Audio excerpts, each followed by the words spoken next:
Class 12th, Subject Physics, 8th chapter Electrostatics,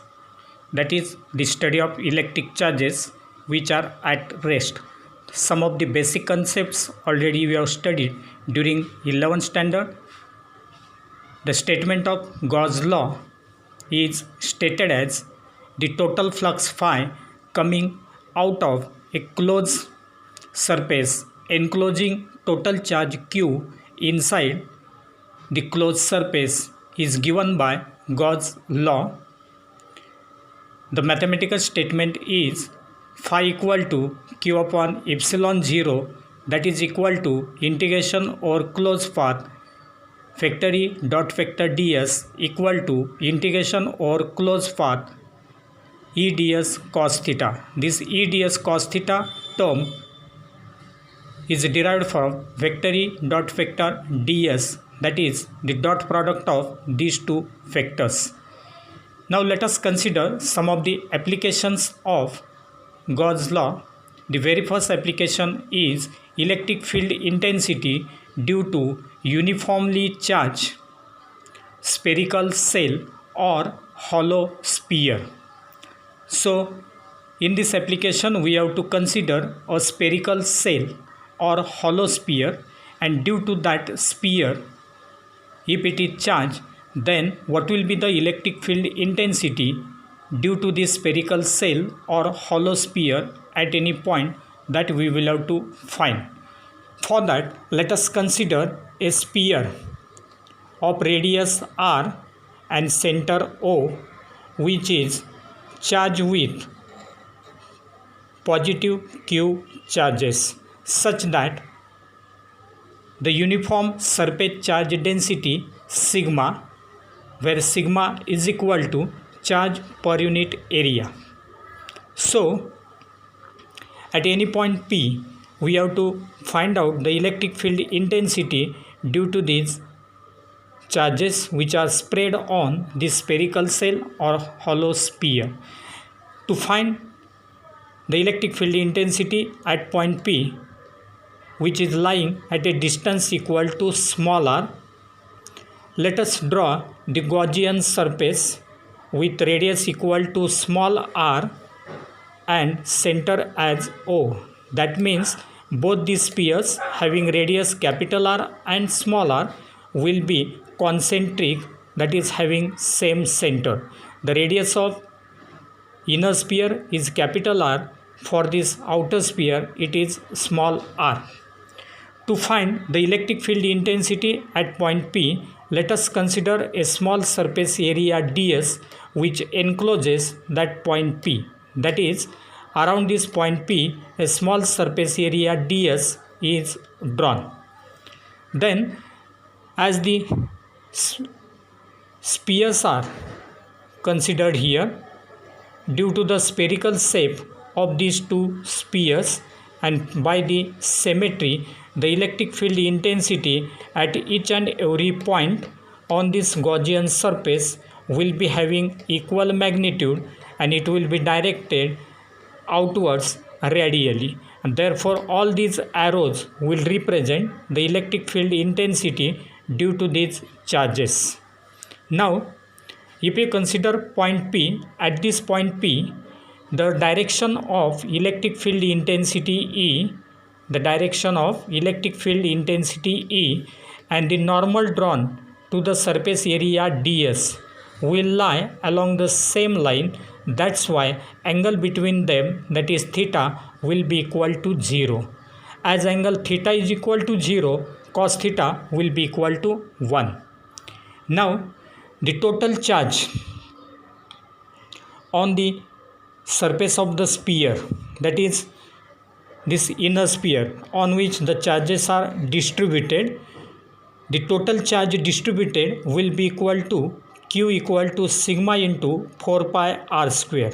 because surface charge density sigma equal to charge per unit area, and therefore charge equal to surface charge density into surface area.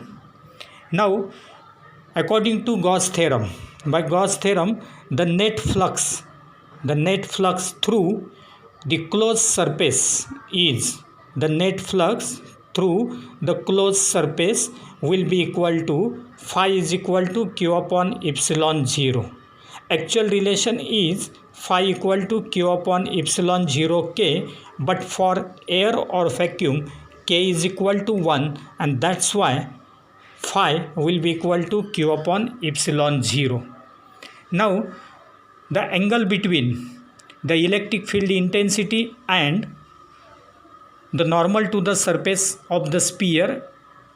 that is surface area ds, is 0, and therefore cos theta is equal to 1, and hence we can write vector E dot vector ds equal to E ds cos theta equal to simply E ds, because cos theta equal to 1.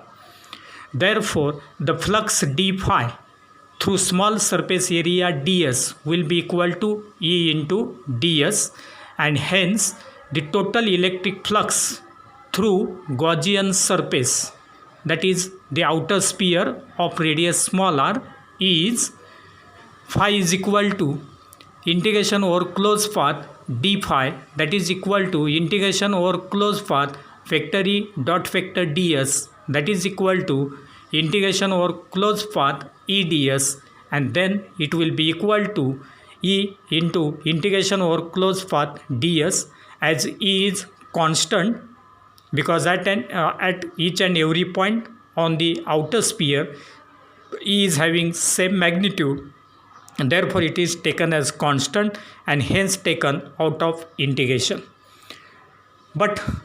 integration ds is the very small part of that outer sphere, and therefore integration over closed path ds, that will be nothing but the total surface area of the sphere of radius small r, that is 4 pi r square, and hence we will get phi equal to E into 4 pi r square. But we know that phi is equal to q upon epsilon 0, and therefore comparing these two equations, q upon epsilon 0 will be equal to E into 4 pi r square. Therefore from this relation E equal to q upon 4 pi epsilon 0 r square, as q equal to sigma into 4 pi r square, therefore E equal to sigma 4 pi r square upon 4 pi epsilon 0 r square. 4 pi will get cancelled, and therefore we will get E equal to sigma r square upon epsilon 0 r square. So this relation gives the electric field intensity due to that spherical cell or the hollow sphere at that point P. Now some of the cases we will have to discuss in this point. If point P lies on the surface of the charged sphere, that is if that point P lies on the surface of the inner sphere, then r will be equal to r, that is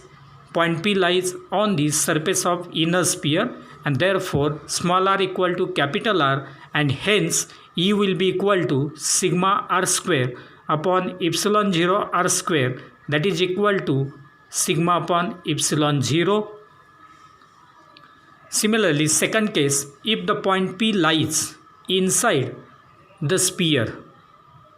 that is inside the inner sphere of radius capital R, then small r will be less than capital R, and hence E will be equal to 0, as there are no electric charges inside the inner sphere of radius capital R. Therefore sigma will be equal to 0, and hence the electric field intensity at that point will be 0. From this it is clear that if the charges are spread on the outer surface of the sphere, then inside the sphere electric field intensity will be equal to 0.